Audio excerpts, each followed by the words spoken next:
Kung namamangha ka sa isang maganda at maayos na lugar, kagaya ng BGC, pasalamatan natin ang mga urban planners na kadalasan ay mga arkitekto. Ito ang dahilan kung bakit sila importante sa pag-unlad ng ating komunidad.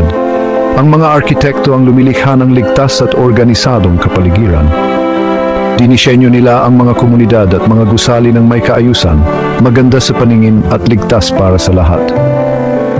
Kadalasan kasama sa plano nila ang mga parke o open spaces, komportable tayo doon at nakakatulong ito sa ating physical at mental na kalusugan.